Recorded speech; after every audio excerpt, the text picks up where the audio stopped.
Reports now நேயர்களுக்கு வணக்கம். இன்று நம்மோடு புவிசார் அரசியல் விமர்சகர் திரு நிரஞ்சன் அவர்கள் இணைந்துள்ளார். வணக்கம் சார். வணக்கம், ஜெய்ஹிந்த். சார், இப்போ பங்களாதேஷ்ல இப்போ ஷேக் ஹசீனா அவர்களுக்கு சர்வதேச தீர்ப்பாயம் அவங்களுக்கு மரண தண்டனை வழங்கியிருக்காங்க. கிட்டத்தட்ட 1400 பேருக்கு மேல இறந்திருக்காங்க. அதுக்கு காரணம் அவங்க தான். அது போக அவங்களுடைய இந்த ஹோம் மினிஸ்டர் ஒருத்தர், அதுக்கப்புறம் ஐஜி 3 பேத்துக்கும் கொடுத்திருக்காங்க. இதை பத்தி நீங்க என்ன சொல்றீங்க? ஹோம் மினிஸ்டர் அசதுதீன் கான் அதாவது அவருக்கும் மரண தண்டனை விதிச்சிருக்காங்க. ஆனா அந்த ஐஜி அப்ரூவரா மாறி இருக்காரு. ஆமா, ஒப்புதல் வாக்குமூலம் கொடுத்து அவர் மேல தப்பில்லாத மாதிரி காட்டிக்கிட்டு இருக்காரு. அரசு விட்னஸ் மாறி இருக்காரு. சோ இதுல இருந்து நம்ம பார்க்க வேண்டிய விஷயங்கள் 3 முக்கியமான விஷயங்கள். முதல் விஷயம், ஷேக் ஹசீனாவை பொறுத்தவரை இப்போ பிப்ரவரி மாசத்துல தேர்தல் வரப்போகுது. அந்த தேர்தலுக்கு முன்னாடி ஷேக் ஹசீனாவுக்கு இருக்கக்கூடிய அந்த ஒரு அங்கீகாரத்தையும், ரெண்டாவது அவங்க கட்சிக்கு இருக்கிற அங்கீகாரத்தையும் சீர்குலைக்க இது ஒரு நடவடிக்கையா நான் பாக்குறேன். முதல் கட்டமா. ரெண்டாவது கட்டமா, ஒருவேளை பங்களாதேஷ் பாகிஸ்தான் மாடலை ஃபாலோ பண்ணுதோ அப்படின்ற ஒரு ஐயம் இப்போ எழுகிறது. எப்படின்னு பாத்தீங்கன்னா, பாகிஸ்தான்லயும் இதே மாதிரிதான் இம்ரான்கானை குற்றவாளியாக்கி ஜெயில தூக்கி போட்டு அதுக்கப்புறம் தேர்தல் நடத்தி பாகிஸ்தான் ராணுவம் ஒரு பொம்மை பிரதமரை ஷாபாஸ் ஷெரீஃபை பதவியில் அமர்த்தியது. அதே போல்தான் இப்போ யூனிஸ் அவருக்கு தேவையான கட்சி சார்ந்தவர்கள், குறிப்பிட்டு சொல்லணும்னா ஜமாத் இஸ்லாமி போன்ற அமைப்புகளை சேர்ந்தவங்க ஜெயிக்கிறதுக்கு ஏதுவாக ஷேக் ஹசீனா போன்ற ஒரு பலம் வாய்ந்த தலைவரையும், அவாமி லீக் போன்ற ஒரு பலம் வாய்ந்த கட்சியையும் செயலிழக்க செய்வதற்கு இது போன்ற ஒரு நடவடிக்கை எடுத்திருக்காங்க. ஆனா இதுல குறிப்பிடத்தக்க விஷயம் என்னன்னா, இந்த ஐசிடி இன்டர்நேஷனல் கிரிமினல் ட்ரிபுனல் அப்படின்ற இந்த கோர்ட்டை நிறுவியதே ஷேக் ஹசீனா காலத்தில் தான், 2010. இன்ஃபேக்ட் அதுல முதல்ல தண்டிக்கப்பட்ட நபர்கள் யாருன்னு பாத்தீங்கன்னா, 71 போர்ல மைனாரிட்டிகள், குறிப்பிட்டு சொல்லணும் பங்களாதேஷ் மைனாரிட்டிகளாக இருந்த ஹிந்துக்கள் மீதும், வங்கதேசத்துக்காக கிளர்ச்சியில் ஈடுபட்ட அன்றிருந்த முக்தி பாஹினி அவர்கள் மீதும் போர்க்குற்றங்கள் புரிந்த ரஜாக்கார் அமைப்பையும், ஜமாத் இஸ்லாமி என்ற கட்சியை சேர்ந்தவர்களையும் தான் அந்த ஐசிடில குற்றம் சாட்டப்பட்டு அந்த ஐசிடி கோர்ட் தண்டிச்சது. அதுல முக்கியமான நபர் மொய்தூர் ரஹ்மான் நிசாமி அப்படின்னு சொல்லிட்டு முன்னாள் பங்களாதேஷ் வேளாண் அமைச்சர், அது இல்லாம ஒரு முக்கியமான ஜமாத் இஸ்லாமி தலைவரும் பிளஸ் முஜிபுர் ரஹ்மான் வழக்கில், அதாவது கொல்லப்பட்ட வழக்கில் ஒரு முக்கியமான குற்றவாளியும் ஆவார். அவர் பாகிஸ்தானின் நிரந்தர நண்பனாகவும் அவர்களின் இந்தியாவுக்கு எதிரான ஒரு நிலைப்பாடு கொண்ட ஒரு நபராகவும் இருந்தார். அவரை 2014 போர் குற்றவாளி என்று தீர்மானித்த இந்த ஐசிடி தூக்கு தண்டனை வழங்கி 2016 வாக்குல அவரை தூக்கில் இட்டாங்க.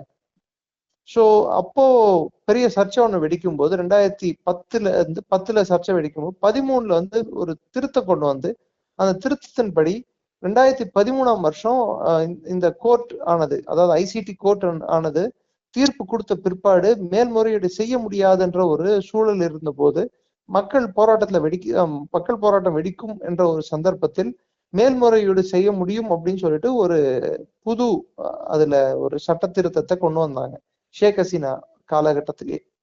சோ இப்பொழுது நடந்துட்டு இருக்கிறது என்னன்னு பாத்தீங்கன்னா, அதே ஐசிடியை வச்சு யாரெல்லாம் அன்று போர்க்குற்றவாளிகளாக இருந்தார்களோ அவர்களெல்லாம் இன்று ஷேக் ஹசீனாவை தண்டிப்பதற்கும் ஷேக் ஹசீனாவை தூக்கிலிடுவதற்கும், அதுவும் இன் ஆப்சன்ஷியா, அவர்கள் இல்லாத தருவாயில் அவர்களை அவரே காப்பாற்றிக் கொள்ள அவரின் தரப்பின் நியாயத்தை எடுத்து சொல்ல முடியாத சூழலில் இந்த மாதிரி ஒரு தீர்ப்பானது வழங்கப்பட்டுள்ளது.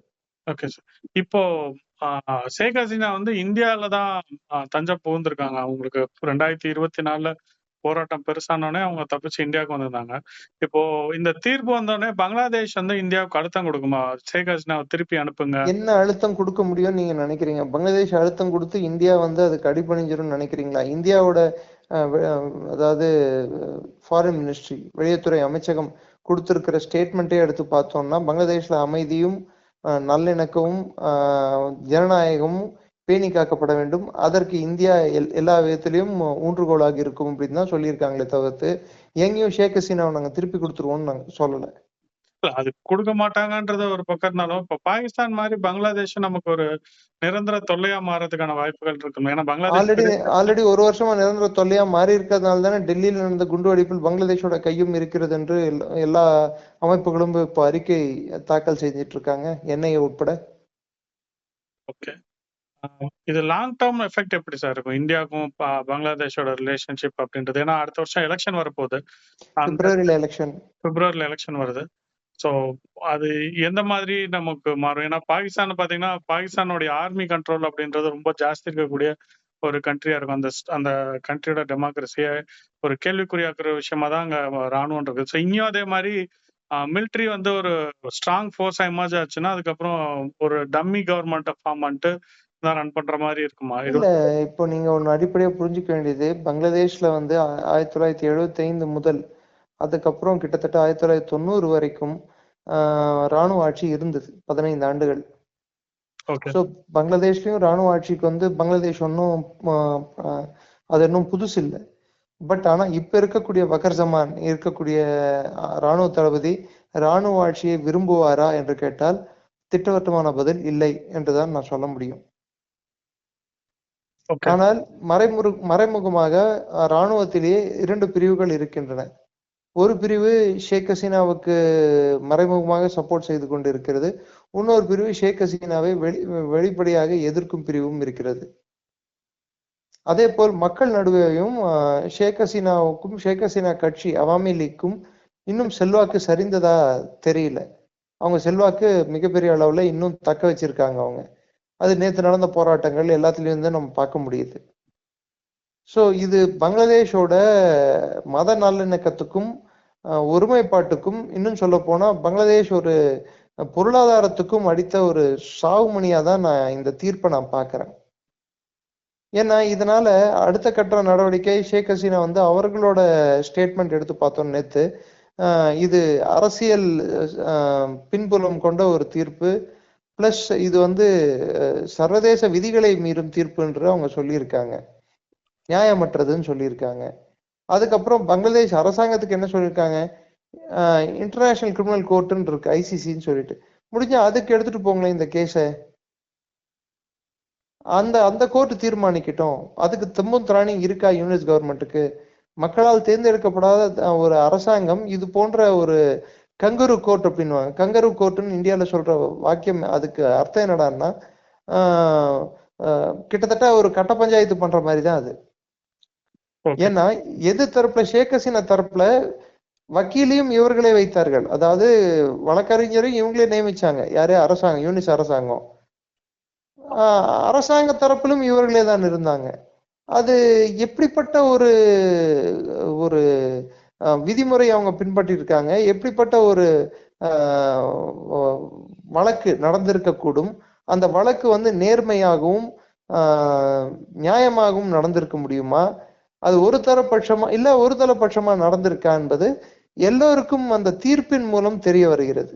அந்த கோர்ட் ரூமோட சீன்ஸ் எடுத்து பார்த்தாலே பெஞ்சை தட்டுறதும் கை தட்டுறதும் ஜட்மெண்ட் வந்த உடனே இது படங்கள்ல மொத்தம் தான் பார்க்க முடியும், கோர்ட்ல பார்க்க முடியாது.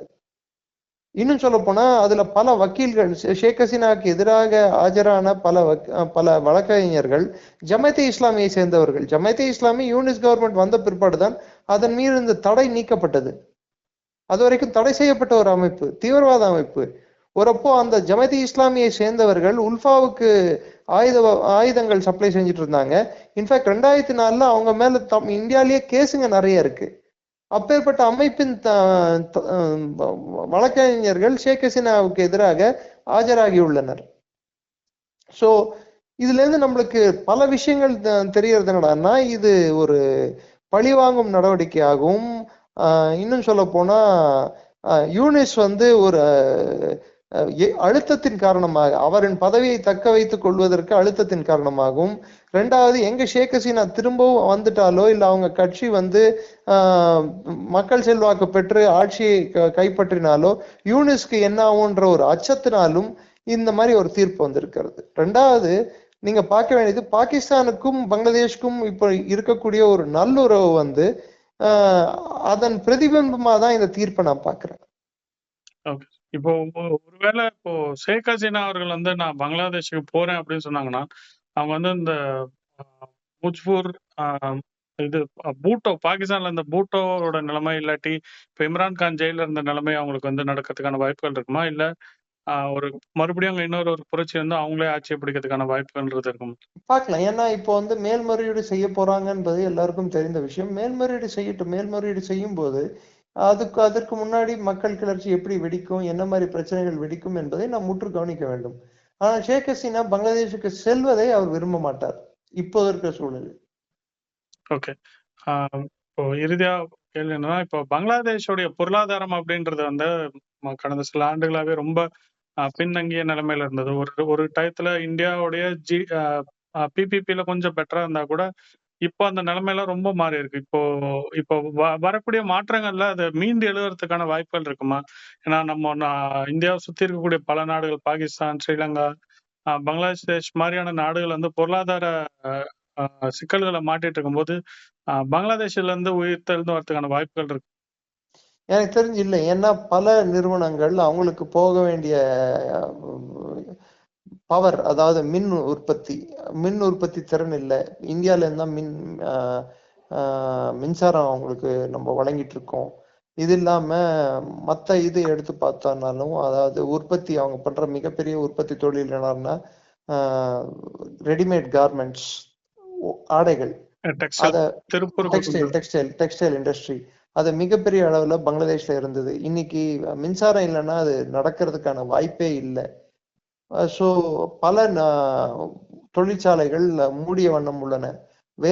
வேலை இல்லாதவர்களோட சதவீதம் ஆண்டுக்கு ஆண்டு வளர்ந்துகிட்டே போகுது பங்களாதேஷ்ல, குறிப்பிடத்தக்க வகையில். அதாவது போன ஆண்டுல இருந்து இந்த ஆண்டு கம்பேர் பண்ணி பார்த்தா 6.5% இருந்த பொருளாதார வளர்ச்சி ஷேக் ஹசீனா காலத்தில் இன்று 3% கிட்டே நெருங்கிவிட்டது. ஸோ பொருளாதார அடிப்படையில் எடுத்து பார்த்தால் வேலையில்லா திண்டாட்டம் ஒரு பக்கம், இன்னொரு பக்கம் விலைவாசி உயர்வு, இன்னொரு பக்கம் பாத்தீங்கன்னா புதிதாக யாரும் அங்கே முதலீடு பண்ணுவதற்கு சூழல் இல்லாத ஒரு நிலைமை. இதெல்லாம் நம்ம கருத்தில் எடுத்துக்கொண்டால் அங்கே வந்து ஒரு பொருளாதார ஸ்திரத்தன்மை இல்லாத ஒரு சிச்சுவேஷன் அங்க நிலவிட்டு இருக்கு. இந்த நிலைமை நீடிச்சுன்னா மீண்டும் நம்ம ஊருக்கு நம்ம நாட்டுக்கு அகதிகளாக வரதுக்கான வாய்ப்புகள்ன்றது கூடும்ல, பங்களாதேஷ்ல இருந்து இந்தியா. அதனால தானங்க ஷேர்னு ஒண்ணு போட்டிருக்காங்க. ஆமா, அது இப்போ சார் இருக்கு, என்ஆர்சி இருக்கு. இருந்தாலும் ஒரு ஃபியூச்சரா ஒரு லாங் டேர்ம்ல பார்த்தா அங்க வாழ்வாதாரம் பாதிக்கப்படுதுன்னா மறுபடியும் இங்க வரதுக்கான வாய்ப்பு வருவாங்க, வரதான் செய்வாங்க. அது இயல்பு. அதுக்கு வந்து எல்லையோர பாதுகாப்பு நம்ம பலப்படுத்தணும். இப்ப இருக்கிற பாதுகாப்பு இருக்கு. பட் பங்களாதேஷ்க்கும் இந்தியாவுக்கு இருக்கிற பார்டர் வந்து 4096 கிலோமீட்டர். மிகப்பெரிய எல்லை பரப்பு நம்ம பங்களாதேஷ் கூட வச்சிருக்கோம். சோ பல மாநிலங்களோட எல்லைகள் பங்களாதேஷை ஒட்டியே உள்ளது. இந்தியாவோட நார்த் ஈஸ்ட் மாநிலங்கள், north east, Bangladesh, West Bengal, இதெல்லாமே திரிபுரா, வெஸ்ட் பெங்கால், அசாம், சொல்லிட்டே போலாம் இது மாதிரி. சோ இத்தனை மாநிலங்கள் இருக்கும்போது அதோட எல்லை பாதுகாப்பு என்பது மிக முக்கியம். சோ அதற்கென்று நாம் தனியாக கொஞ்சம் என்ன மாதிரியான மாற்றங்களை செய்ய வேண்டும், எல்லை பாதுகாப்பை புனரமைக்க வேண்டும் அப்படின்ட்டு நம்ம யோசிச்சு எடுக்க வேண்டிய நடவடிக்கை. அதுல இருக்கக்கூடிய சிக்கல்களும் சிலது இருக்கிறது. சிக்கல்கள் குறிப்பிட்டு சொல்லணும்னா, பல இடங்களில் பங்களாதேஷ்க்கும் நமக்கும் ஓடைகள், நீர்நிலைகள் இதெல்லாம் வந்து எல்லை பகுதிக்கு ஒட்டியே இருக்கு. ஸோ தண்ணியில வந்து பார்டரை கிழிக்க முடியாது, நிலப்பரப்பு மேல்தான் பார்டரை கிழிக்க முடியும். ஸோ இது ஒரு பிரச்சனையா நம்ம பார்த்தாகணும். ஸோ இதெல்லாம் கருத்தில் கொண்டு நாம் அணுகுமுறை வந்து பங்களாதேஷ் கூட கொஞ்சம் வித்தியாசமான ஒரு அணுகுமுறையை நாடினாதான் நம்ம பங்களாதேஷ்ல இருந்து வரக்கூடிய இது மாதிரி அத்துமீறி நுழையக்கூடிய நபர்களை தடுக்க முடியும். ஓகே சார், எங்களோடு வந்து பல தகவல் பகிர்ந்து கொண்டதுக்கு நன்றி சார். நன்றி ஜெயந்த்.